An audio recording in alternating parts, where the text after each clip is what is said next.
All right. Good morning, good afternoon, wherever you are. We are in Washington, D.C. with a very special guest today. And welcome to the SCAPA podcast, Creating the Future with me, Michael Brasser. And me, Rob Murray. The SCAPA podcast invites visionary leaders across industries to share their ideal future, unbound by current constraints. And what we're doing is together, we're exploring what it would take to turn those visions into a reality. And we want to discuss the necessary innovations, those strategic shifts, the collaborative efforts to genuinely bring about transformative change across defense and security. And just to be clear for our audience, this is not about the here or now or looking back. It's all about the future and how to turn those big, bold ideas into reality.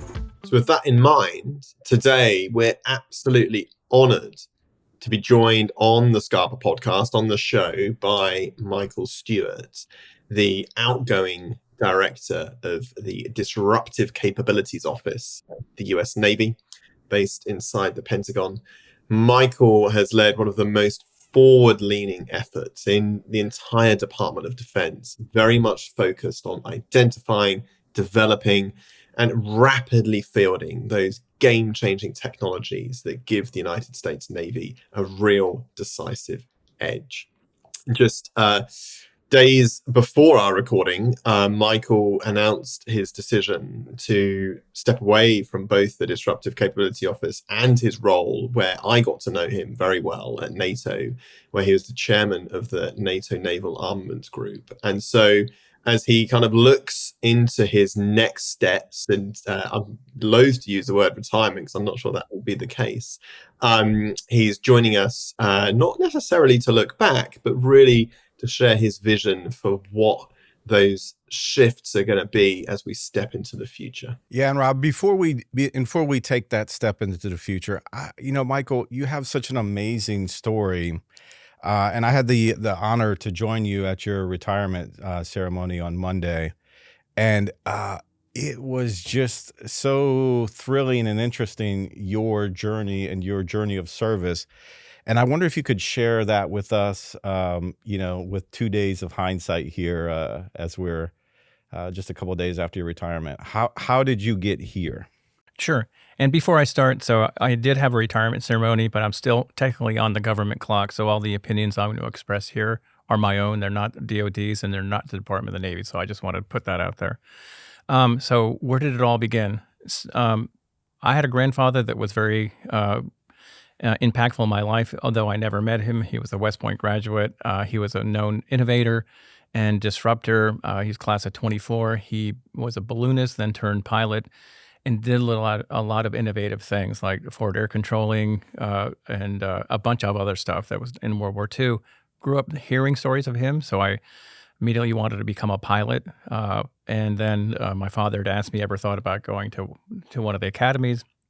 And so in ninth grade, I started thinking about the Air Force and Naval Academy. Ended up going to the Naval Academy, graduating from there, had a fabulous time, very, very impactful, obviously. Then became a pilot. Did that. I was a pilot and a landing signal officer on the USS Abraham Lincoln for a bunch of years. Then I became what's called a RAG instructor, teaching the new pilots to go out. And then really what happened, I had intended to stay in the Navy. What happened was the Cold War ended and the Navy got cut in half, right? And so at that point, there were a lot of the prospects of staying in the Navy sort of dimmed. I'd applied to business school and also to some of the government schools, and then had to make a decision. So my future looked brighter outside of the Navy, and so I went to business school and then went into corporate America. But truth be told, it just didn't really resonate with me the way the naval service had resonated with me. I didn't have a sense of purpose in the way I wanted, not meaning anything casting aspersions in that world, but it just didn't resonate with me. And then in 2001, on 9/11, I was a reservist, and about a year later, I got recalled to active duty for what I thought was going to be about a 60-day stint. And here I am 21 years later. So I ended up working for the Secretary of Defense's office policy and really got to understand how the Pentagon worked. From there, I was drafted over to the Navy to work for the Secretary of the Navy and to see how the business operations, and I eventually became something called the Deputy Chief Management Officer, where I met some folks like Tom Hicks, who was thinking about unmanned years ago. And then I met then Vice Chief Lesher and CNO Gilday, who were thinking about unmanned. At the same time, I was working for the current acting CNO, Jim Kilby, Admiral Jim Kilby, who really taught me how the Navy fought traditionally. And so then CNO Gilday and Vice Chief Lesher asked me to lead something called the Unmanned Task Force. That's when I think I met you guys. You and Vice Admiral Cooper reached out. So with Task Force 59 and the Unmanned Task Force, you guys, I think, were getting a lot more press because a lot of stuff we were doing was a lot more kinetic. And so we kind of kept it quiet. Those two efforts eventually converged into what was called the Disruptive Capabilities Office. And those efforts also really fed into a lot of the Replicator work coming out of DIU and OSD. And so ironically, Tom Hicks's wife is Kath Hicks, who was the Deputy Secretary of Defense, who was leading Replicator. So all these worlds suddenly converged, right? And so when DCO was an outgrowth of all that, and really, my choice to retire was, I think it's just time to go. I've been in the Navy in one way or the other since 1980. The analogy I would use is the DoD is kind of like a rugby team, five teams pushing against each other in a scrum, Army, Navy, Air Force, and DoD. And I think I've gotten the ball about as far down the field as I can, and it's time to pass the ball to somebody else. And so here I am. So I don't know what I'm going to do next other than ride a bunch of bicycles and travel the world and then figure out what I'll do in about 5 months. Wow, Michael, what an epic journey. And I was very fortunate to join you on the final leg of that journey. As Michael mentioned, actually our worlds intersected a little bit before when you were the chair of the NATO Naval Armaments Group, and I was at the U.S. mission to NATO. So I would host you from time to time in Brussels, which was always fantastic. Let me jump in on that. I'd be remiss if I didn't mention the NANAG, because there we met not only a bunch of different people, but really Sean Trefethen, who was sort of the DigitalOcean guy. And then obviously Rob Murray, who, this world just started colliding. So the DigitalOcean sort of turned into Task Force 59.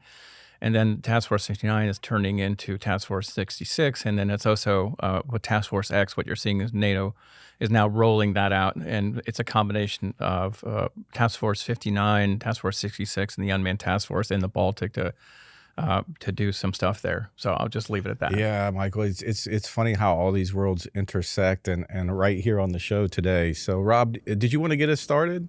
Yeah, there's a lot to unpack here, and for our listeners, as Michael's alluded to there, we first got to know each other quite a few years ago when I was working at NATO and ended up essentially being your vice chairman of the Naval Armaments Group for a short time. So you're right, all these worlds have collided. I also like the rugby analogy there. That's good use. Well done. It's slightly disconcerting though, because of course in rugby the ball is always passed backwards. But we're gonna. But that's all right. It's a show about disruption. We're changing the rules. Yeah, exactly. That's all right. So we're gonna. So with that in mind, I want to talk about let's talk about the future and. If we kind of fast forward 15 years, to 2040, based on you sit at a really unique position, Michael, because you've seen things in uniform. You've been a fast jet pilot. You've been an instructor. You've obviously been at business school. You've worked in corporate America. You have also worked lengthy stints in the Pentagon, both in the policy world and also internationally with NATO bits and pieces. And all very much looking at technology one way or the other. And so if we fast forward 15 years to 2040, what do you think the US Navy, what does it look like in that time frame? And I know it sounds obvious, but like if we rewind the clock 15 years, it was only 2010. And it doesn't feel like there's a huge amount of difference between 2010 and 2025, but it feels like things are accelerating very fast between now and perhaps 2040. But what are your thoughts? Well, let me just sort of pull back for a second and sort of highlight 3 trends that are happening that you're seeing are converging simultaneously that will inform the 2040 time period. So the first one is really, if you take a look at the Ukrainian battle space, right, and then take a look at the Azerbaijani-Armenia war before that, what you're seeing is persistent ISR, loitering munitions, and UCAVs. And what does that mean? It means that inside a weapons engagement zone, exquisite systems don't persist very long, right? So when I grew up as a Navy pilot, the idea was sneak up on an enemy, go what's called MCON, basically turn off all your missions and sneak up and launch a strike. Those days, I think, are passing because you're not sneaking up on anybody, right? And so you have to be able to understand of how to operate in a WES. And what we're discovering inside a weapons engagement zone is that exquisite systems don't last very long. And so what are you seeing? There's nobody signing up in the Russian army to saying, I'd like to be a tank commander and go inside the WES, because you're not going to be around very long, right? So number one, how do you operate inside a WES? And I think with the second trend that's going on is everybody's been talking about unmanned and AI for a very, very long time. But now you're at an inflection point where it's mature enough where it's actually starting to be a thing. It's no longer a good idea or fairy dust. It's actually becoming very real, right? So a lot of the stuff that Michael did in Task Force 9, advancing AI, a lot of the stuff we were doing, and some other programs we can't talk about, and obviously what you're seeing in Ukraine, when you have the Ukrainian Navy take down what I grew up with the Soviet Navy, essentially the Russian Navy, with non-banned assets and deny the use of the Black Sea, you're really seeing that this is now becoming a real thing, right? And the third thing, and this is, you're a Chicago business school guy, you would understand that, the whole notion of disruption, but in a business point of view, right? And so what do I mean by that? So if you take a look at the U.S. Navy in particular, U.S. Navy has been the biggest game in town, in my opinion, since 1942, since the Battle of Midway, right? We haven't been disrupted. We haven't really been challenged. So from 1942 to about today, we weren't challenged, right? So certainly the Soviets challenged us, right? Admiral Gorshakov, the Hunt for Red October. But now you have a peer competitor in the Chinese coming in at half the cost and twice as fast. And, there are a bunch of shipyards are lesser shipyards, right? And so what does that mean? And so I think what my concern is the U.S. Navy doesn't understand it's being disrupted the way industry was, right? So if you take General Motors and Toyota in 1979 and text replace U.S. Navy and China, that's about the analogy. If you take, Boeing versus Starlink, you're seeing that sort of disruption, right? And if you take a look at Ukrainian Navy versus Soviet Navy, you're seeing that sort of disruption, right? So what does that mean? The DoD's management system is really based in pre-1960s. It's called the PB process, brought to you by Robert McNamara when he was at Ford Motor Company. Well, that was before Ford got disrupted by the Japanese and the Koreans. So I'm willing to bet that there's nobody in Detroit right now that is using that management system, because it's really based on bringing the risk down to zero and bringing costs down to zero, and very predictable 5-year cycles. No one on earth is going to survive with that kind of management system. So I think the last mega trend is DoD's understanding that it has to change the way it does management. Management now matters, right? Because when you're the biggest gorilla in town, you can get fairly comfortable. You can get some bad management habits. I think that's what you're starting to see. So what am I going to see in 2040? I think you're going to see an explosion of unmanned and AI. I think it's going to be complementing manned ships, because unmanned and AI can go into places in a weapons engagement zone. You're not going to have large ships, right? I think you're going to see edge processing. I think you're going to see drone swarms, and you're going to see thousands of them, right? And you're going to see a lot of mass. And the reason I believe that's going to happen is because I think the military leadership is now seeing that this is militarily significant. This is no longer just slightly interesting that AI is interesting. And I think what you're seeing now is that the DoD has come to realize they have to change their management processes. So I'll stop there. Can I just ask a follow-up before Michael jumps in? Because this is fascinating, and it feels as if that what you're describing there, Michael, is something that is very deep with regards to cultural change required in the Department of Defense. And I wonder if you can comment on A, if that's true or not, and then B, how that kind of rubs up with the economics of defense. Because when we think of the US defense industrial base, when we think of large defense primes, when we think of production facilities spread across many American states, let's not shy away from the fact that there's a lot of money involved in the defense industrial base, and that obviously has political clouds. So on the one hand, we've got this rapid technological change you describe, and it feels like a cultural shift perhaps beginning to take place in the DoD. But then on the other hand, there's also a very real domestic political element to this. And I just want to understand from your perspective is, how easy is it going to be to make the sort of transition that you describe? Yeah, so it's going to be tough, but I think we're getting there. And when people say, what the old saying, "Culture eats strategy for breakfast," it's always meant sort of, in my opinion, as a pejorative term, and people are like, like the inference is the guys in DoD are too stupid to figure it out.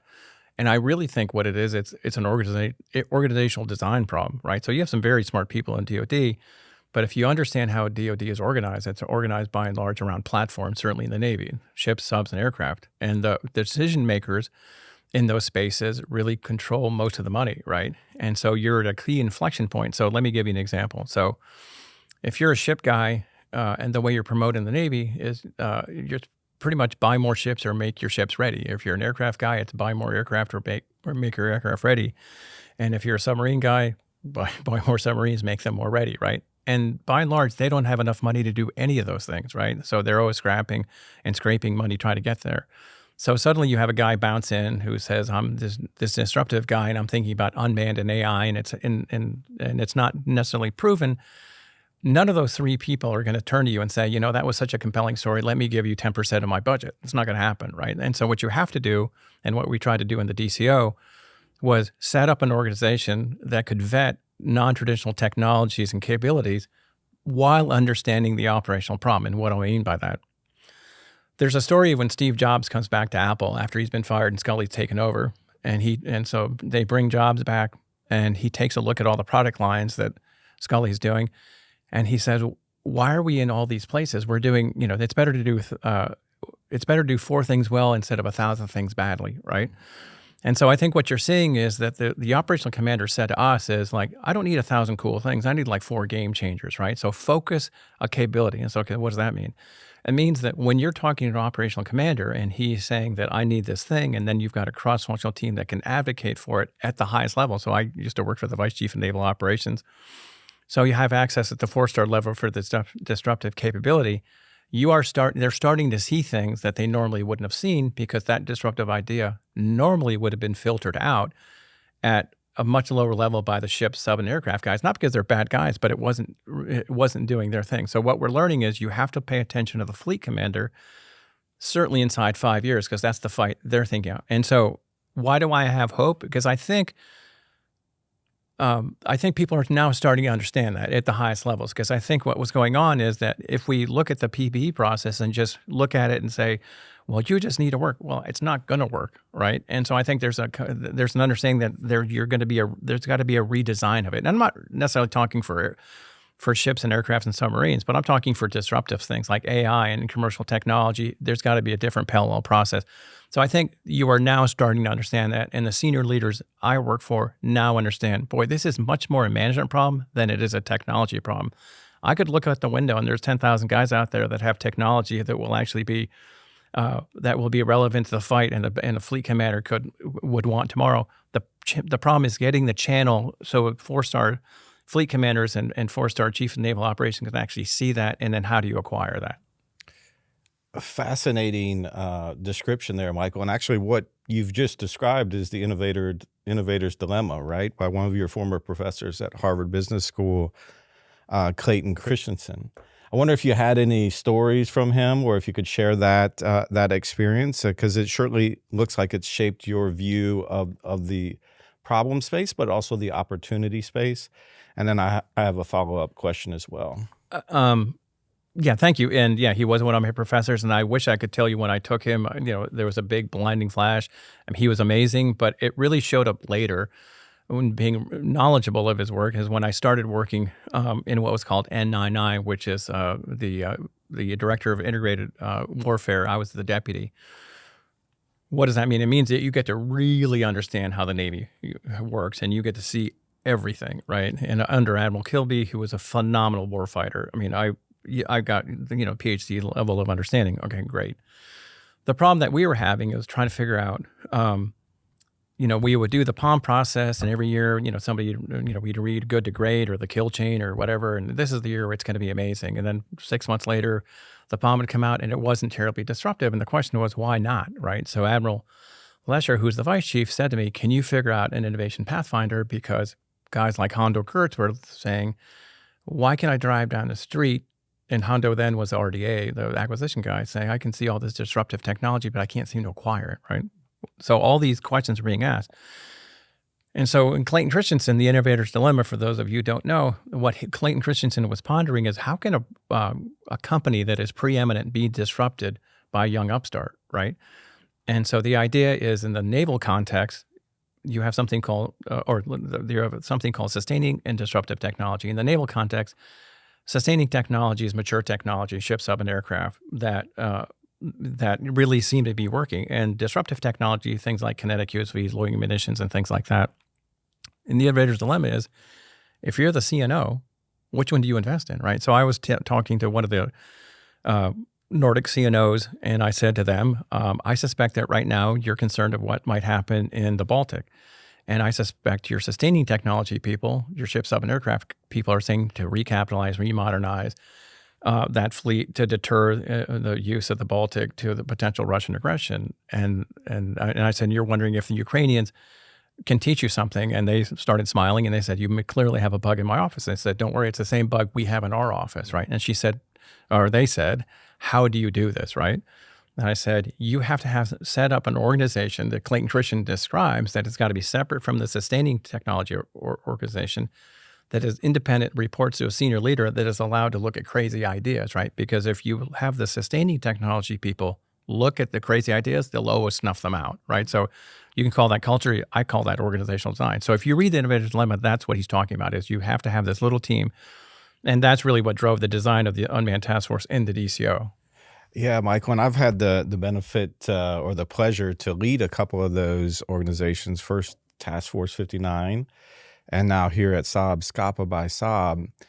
And one of the things that I think is the superpowers for these upstart efforts is a very, very high tolerance for risk. And I want to get your thoughts on risk and risk tolerance, and how is that important to disrupting, or how does that fit into the mix here? And I'd love to come back to 59 because there's another lesson there. So think about the way this is set up, right? So we all of us grew up in the culture of 60 Minutes and Washington Post. Some poor feckless DOD guy is the guy that okayed something, the $10,000 screwdriver, or I remember stories about the M1 tank. So I think we grew up in an era like you don't want to be that guy, right? So woe betide the poor guy that signed off on something, right? So what happened is I think you had tremendous oversight in the Pentagon that, by God, we're going to take this risk to zero, right? And you're disconnecting the warfighter who would be more tolerant of risk, right? So the warfighter is not buying anything, right? They have to go through the Pentagon. And so what happens is I think the Pentagon optimized for risk reduction, right? Well, the problem is, okay, awesome. You took no risk. Well, guess what? You're not going to innovate, right? So you have to be willing to take some risk. And you have to have leaders that are tolerant, but you also have to have a Congress that's tolerant, because they're the ones giving you the money. In that scenario, doesn't the risk actually just shift further to the edge? It shifts to the end users. They're assuming that risk because they don't have the kit they need to accomplish their mission. To me, the reason you guys were successful in 59 is you had bold leadership under Admiral Cooper, right, who also had leftover funding. He had leftover OCO funding, so he could fund his own thing. And you guys were an extremist because you had no assets, right? So he was willing to take enormous risk to go experiment with unmanned and AI because he had nothing else to do. He had no other assets, and the Pentagon wasn't going to give him anything. So he was hugely risk tolerant and to sort of let you run wild and do his thing. And I think you're going to see that model is let the risk be assumed by the warfighter, right? And they can say, and so let me come back to the Unmanned Task Force and DCO. When we're evaluating something, the person who's sitting in the room is both the CNO or the vice chief and the fleet commander. And so you can then make a portfolio discussion of, do you want that or do you want this, right? Which normally doesn't happen. It happens way down below. So you're exactly right. Letting the warfighter assume the risk, right? So maybe just picking up on that thread then, one thing which I'm a big proponent of, and it's very much modeled on the work that Michael Brasser did in Task Force 59, in so much as that almost that decentralized procurement approach. Although I appreciate it was more kind of a rental and leasing as more than procurement and acquisition. But the point being, pushed as far forward as possible. That's something that, going back to your point, Michael, with regards to Ukraine, That's something that we have seen that actually pushed down to brigade commanders, down to battalion COs, huge amounts of decentralized acquisition activity. And you end up getting market forces being created because it becomes really clear really quickly what works and what doesn't work, and smart corporals, sergeants, captains, etc., who are using this stuff, that proliferates fast. So I want to understand exactly, like, what do you see that as a model that might be part of the future? Maybe not completely going that way, but part of that future. And then I want to come back and talk about Replicator and production as well. Yeah, no, so I absolutely do. So when I was 9I, I wanted a baseline how much experimentation we were doing in the fleets. And Third Fleet, which is an enormous fleet, I think their experimentation budget was $3 million, right? And so what you're noticing is that fleets are spending a lot of time just certifying the status quo. They weren't like, let's just go out there and go crazy. Task Force 59 did a couple of things that were interesting. Firstly, yes, they did the COCO. They started leasing a bunch of stuff. And they started experimenting with it and then iterating it, number one. But the other thing they were doing is they were doing workings as systems of systems, because typically what happens is you'll go think about, I just want a USV, awesome. And so that you'll look at it and experiment, for 10 years and whatever, and it just in itself. And then maybe you think about integration. What Michael and Vice Admiral Cooper are doing is throwing all these things together. So these USVs, UAVs with mesh networks, with Starlink, with Amazon snowballs, and let's just see an iterating, right there.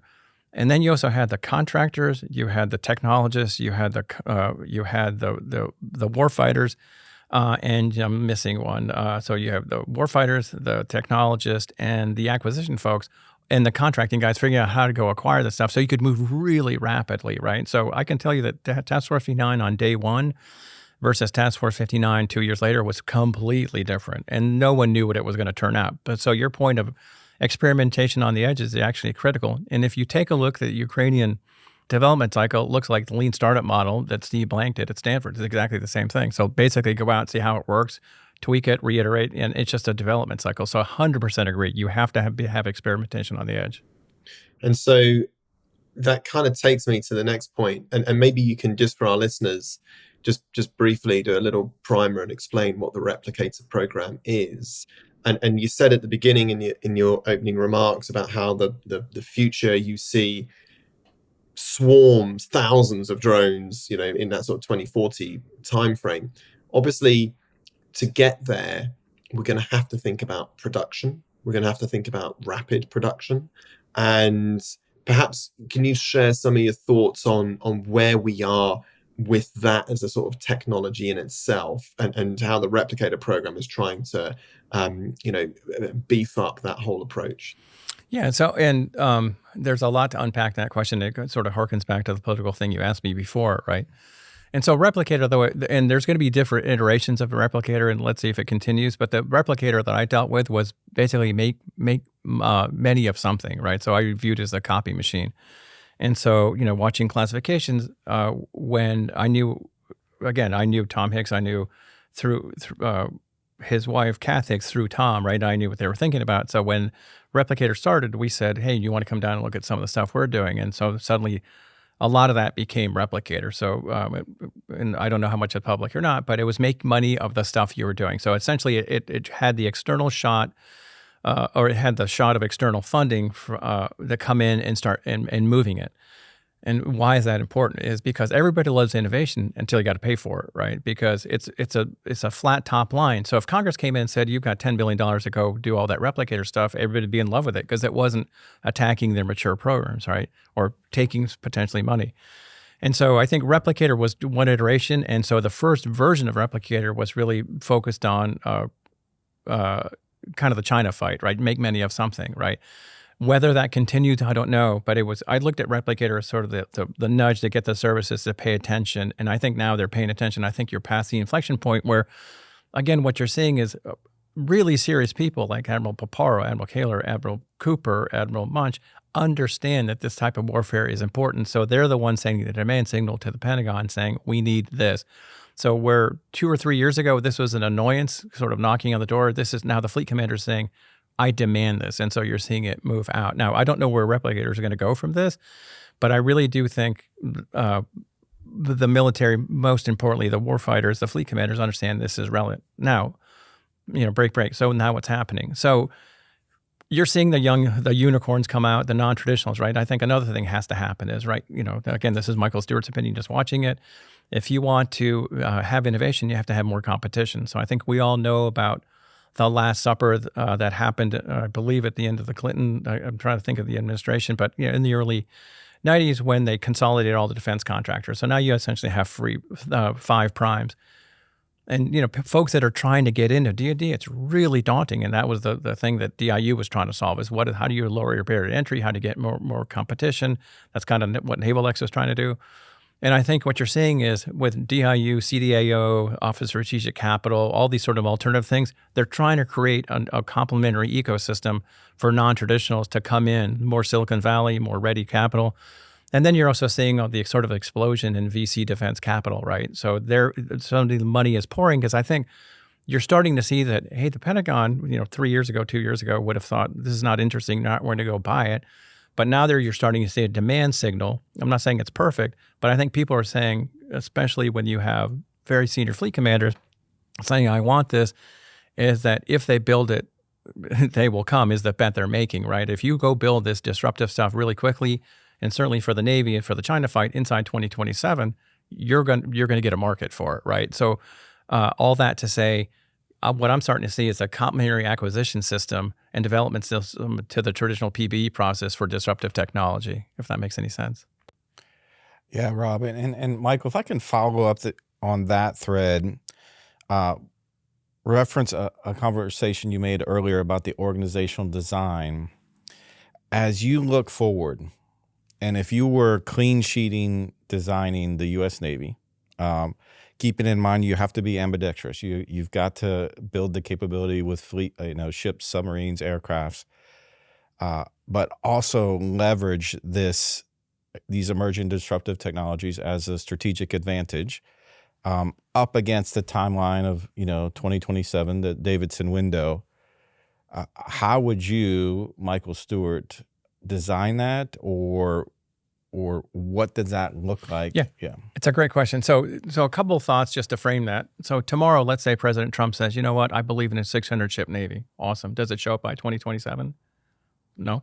Right? So if you're trying to defeat China in the China fight, or you're trying to defeat potential Russian aggression in the Baltic, you're not going to get there probably with legacy platforms, right? Not because they're bad. It's just, ships take a long time, right? And then, oh, by the way, go back to the Ukrainian fight. So you got a 40-mile column of tanks converging on Kyiv. Did the Ukrainians say to the Russians, hey, could you just stop for like 10 years so we could go get our 40-mile column of tanks? No, you had to have a hedge, right? So you saw a lot of disruptive technology, right? And switch-lace javelins and whatever, right? So time matters, speed matters, right? And the stuff I'm talking about is great in a weapons engagement zone. I don't think anybody's suggesting right now that we're going to get rid of the battle fleets. I mean, I've talked to very senior fleet commanders who said, in an enclosed battle space like the Black Sea, like enclosed battle space near Taiwan, enclosed battle space like the Baltic, enclosed battle space like Red Sea, awesome. That have massive drone swarms and stuff. We're out in the middle of the ocean. You've been out there. You're a CO a couple of times. Those are huge areas, right? So you're not getting rid of ships up and aircraft anytime soon. You're going to probably have that. So you're going to have that for a while. So number one, we can't just sort of stop and build the Navy we need. Number two, we're not going to get rid of all the ships up and aircraft anytime soon. So you have to manage that. What you have to do is you have to create a parallel path, a complementary path to the traditional stuff to bring in things like disruptive technology, right?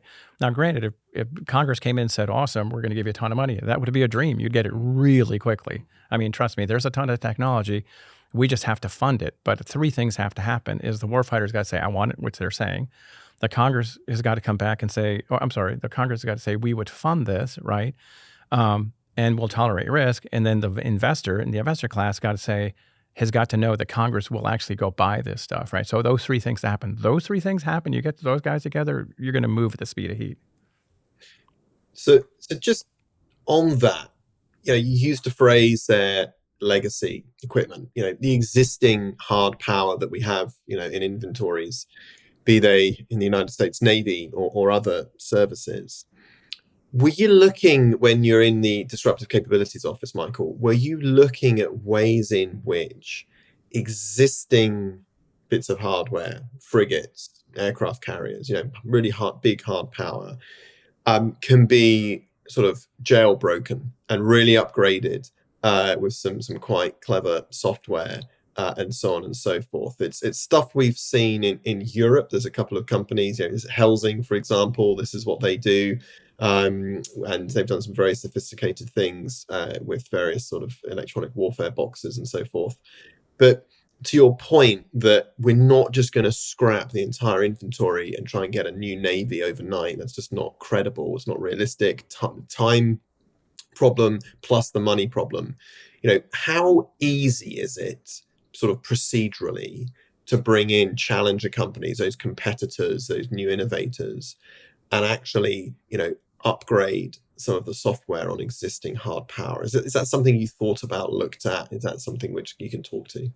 What I would say is, and let me just back up, how did the DCO work, right? So the DCO really just did, I'll tell you what the DCO did not do. So I didn't sort of walk the earth wandering looking for cool technologies, right? Just, hey, what's out there, right?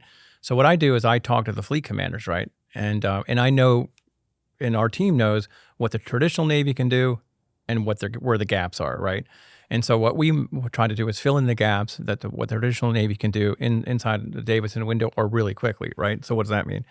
It means that I suspect that everybody listening and everybody in the studio has been driving home one day and thought, if I put a bomb on that boat or something, I bet that would work, right? So now just imagine for a second, or whatever disruptive thing you wanted to go do. So imagine now you walking in, again, to the ship, sub, and aircraft guys who don't have enough money, and you come up with some crazy idea. You're going to get thrown out of the room, right? So what the DCO does is we don't care. We're agnostic, right? What we're doing is if there's a gap and somebody throws out some crazy idea, we get a cross-functional team that includes like SCO, DARPA, ONR, the fleets, the war fighters, guys like Lincoln Labs, Johns Hopkins. You get policy guys, legal guys, and the guys throw out lunatic ideas. What would have considered a lunatic idea. So if you came to me and said, "Hey, geez, I need to get a bigger volume of fire, and I think I could use an old retired boat and put a bunch of harpoon." I'm completely making this up. You came up with some crazy idea. We'd look at it and go, "Hey, does that make any sense?" So think of Shark Tank. So we'd come in there, and you'd come in, pitch, and we'd savage you. Well, have you thought about this? And have you thought about that? And blah, blah. Do you have the autonomy? Legally, can you do it? Do you have the weapon system? Do you have the integration? And if at the end of that 2 weeks, we kind of went, Murray's not half wrong. It's kind of a dingbat idea, but it probably could go work. That would be a first. Yeah, that's that would be a first. Yeah. That's why he's trying to start the European bank or the defense bank to fund his own crazy ideas. And so the answer to your question is we absolutely would like that. So we're completely unconstrained. So if we think that could potentially work, absolutely. So I'll watch what I'm saying, but we are absolutely looking at, quote, legacy ships to do other things. Michael, we've been talking about tech and, processes for about 30, 40 minutes now. I want to shift gears because, your retirement ceremony was really, really touching. And all the people that sort of impacted your life along the way, leading up to the UTF, also the DCO. Can you tell the human side of this tech, disruption that we're in the midst of right now, and just share some of the sweetest moments that you had, or if there's is anything on the human side that really, as you're reflecting back, what was the sweetest moment? Or there's a bunch of them, but what will I take away? So rightly or wrongly, your reputation, my reputation, Rob's reputation is, hey, you guys sort of challenge authority, right? And so the idea is that challenging authority, you always get stomped on. Well, I learned a very important lesson when I was a midshipman. We were sailing across the ocean, and I was charged with taking 15 plebes or freshmen across the ocean with 2 other firsties or seniors. And I made some comment to an admiral like that. I made a criticism, and he said, if you ever make a criticism, have a better idea. And so what I noticed that for all the guys I worked for, super senior, Gilday, Franchetti, Admiral Kilby. There's a ton of them. Admiral Lesher. They'll allow you to challenge, but you better have you have to have a better, right? And so I'll give you an example. So when especially with 59, CNO Gilday would allow me to sit down and say, "Tell me why this is important." And he would sit there and eat a sandwich, and he'd ask me all these questions. And what I found, and I was really pleasantly surprised, is senior leaders want to be successful too, right? And so I would explain that, hey, 59 is kind of like SpaceX, whatever you're sort of SpaceXing, maritime domain awareness. Admiral Lesher the same way, Admiral Kilby. They were all hungry for new ideas, but you had to be credible. So that's number one. Number two is that, yeah, they asked really challenging questions, but when you delivered, they then empowered you, right? And so, somebody once said, hey, congratulations, you're going to be the UTF or the DCO. Let's open the window and look at the 500 dead bodies of the guys who've tried it before you, right? And so, there was a lot of skepticism of, what are you guys going to be successful? And there's some programs, some unsung heroes. I can't tell you what he did, like Cap Nut Hutter did phenomenal things that you're going to read about later. And what I found was that if you could bring credible ideas to senior leaders, they would help you, and they would not try to stay in your way. So some of the human side is, I've never met anybody in the Pentagon that's like really venal and just kind of like, I'm going to stomp on innovation. It's like, dude, I have a limited amount of money, so if I'm going to allocate resources to you, you've got to be credible. So I think that's the big thing. And the other thing is that one of my favorite stories is Admiral Cooper. We're sitting in the mock, right? And you're trying to convince him what unmanned and AI is. And I think he was like, "Look, I got this dingbat working for me. I think I know what he's trying to do, but whatever. I've got some money." And then when we were sitting there, and there were two panels, and on the left hand side, we were sitting, I believe, in Jordan, and there were like a bunch of contacts up on one screen. And the Jordanians were trying to make sense of them, sort of in a traditional way, and a lot of screaming and yelling. And on the right-hand side, you guys had, I think, integrated 7 sensors and track history and target recognition and some other stuff, right, under a single pane of glass. And suddenly you could contextualize, or you could make sense of those 100 contacts. And of those 100 contacts, these are the 10 you care about. Oh, by the way, you missed this 15. And he turned and just like, click. Suddenly now this made sense. Like, this is... Because, up until that point, for the last 10 years, we keep on hearing unmanned's the future and AI is the future. And certainly if you'd asked me 3 or 4 years ago, is unmanned important? I would have said, absolutely. And if somebody had said, why? I have no idea, but I'm supposed to say that. So when you started contextualizing it and making it relevant to a warfighter, amazing things happen. Yeah, and I recall that instance. That was our first digital ocean prototype that we did in Aqaba, Jordan. And it wasn't perfect. I mean, it was far from perfect, but it was a start, and it was something you could see and contextualize. And every other warfighter, Admiral Paporo, Admiral Munch, everybody else I've worked for, if you can contextualize why you have this crazy idea and that you may be able to do it, the risk tolerance goes to the roof. I had the good fortune to travel a lot of the world with you in Europe in terms of meeting some of your obligations to NATO, but also in the Middle East, and long car rides from Amman, Jordan, down to Aqaba, Jordan, for this exercise we were just talking about. And I could share a bunch of Michael Stewart stories here, but I also I wanted to just share how important you were to us out at the edge, right? So we're out there, we're fighting a problem, we're trying to solve a problem, and you were in the Pentagon fighting for us, trying to unlock resource, trying to tell the story, trying to contextualize what we were doing so we could focus on the mission and solving that. So I just wanted to thank you for that. Can I just double tap on that? Yeah. I want to just double tap that there's nobody in the Pentagon I know that is just wakes up every day and says, I'd like to stifle innovation, right? And so I think what I was doing for you is, since I had access to the top, Gilday and some others, they would ask me, what are they doing? And you could make it relevant to them, right? And so unconstrained, and so crazy ideas could get to them and they'd understand it. So I appreciate that. But I think, they now got to hear this unfettered, because other guys, your story would have just dropped dead, not because they're bad people. It's just you weren't solving their problem. You were solving a fleet commander's problem. And so as we think about these international parts of the world, the Middle East, and Michael, you've got that experience of having worked with NATO allies as well. Can you reflect on the value that, as you work with, have worked and seen other navies, other nations, allies, that the value that brings to the work that you undertook in the United States, and that sort of difference of approach that perhaps other navies and militaries have? Yeah. So my first and foremost, you have tremendous capabilities in the foreign navies and the NATO navies, right? So the trick would be, how do you leverage it, right? And so I think what I saw was, go back to the Steve Jobs quote, let's do 4 things well, not 1,000 things badly.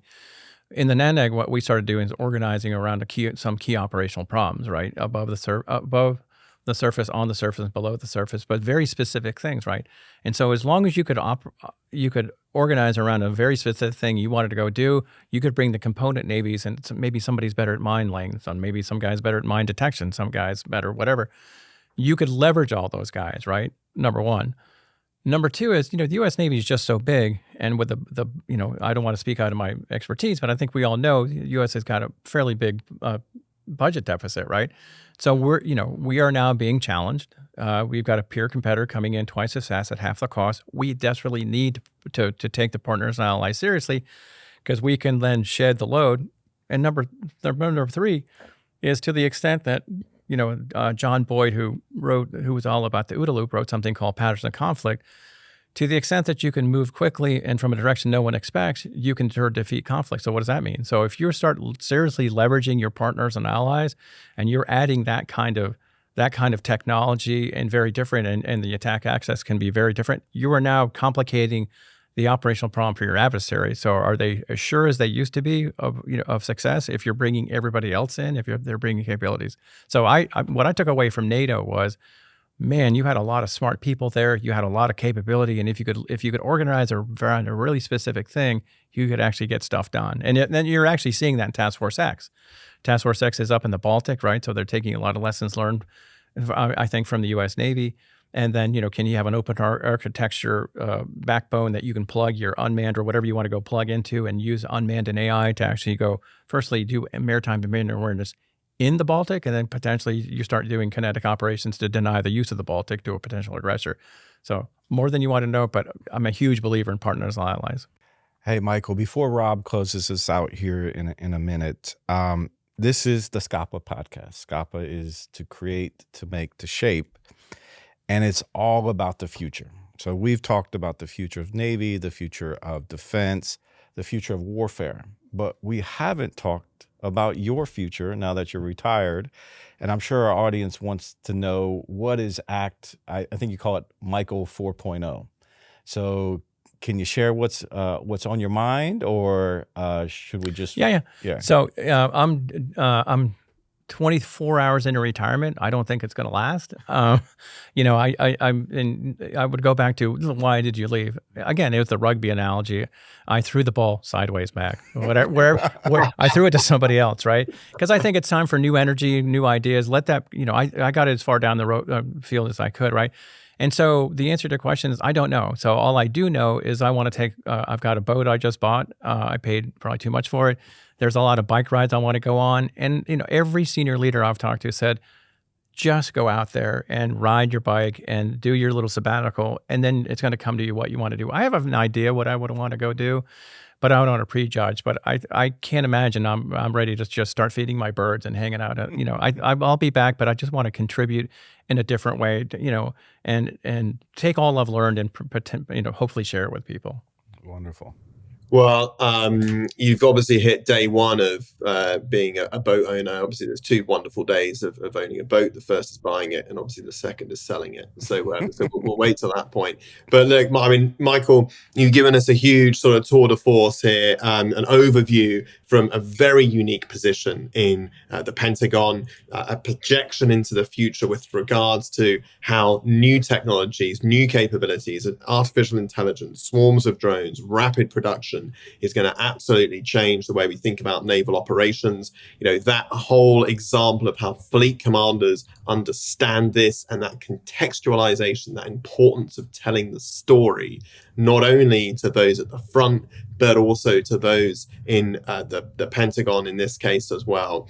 And also the fundamental importance of allies and partners, those unique capabilities that other nations bring to all of this. And over a vast career, thank you for your service. Thank you. Michael and I have both worked with you independently through NATO, through the United States Navy, through the US mission to NATO, and so forth. So we've all known you for a long time. So thank you. And it's been an absolute honor to have you on the show today. For our listeners, thank you for joining us on the Scapa podcast, and do not forget to like and subscribe wherever you get your podcasts, and join us next time when we will continue our discussions with leading voices from across the military, academia, and industry.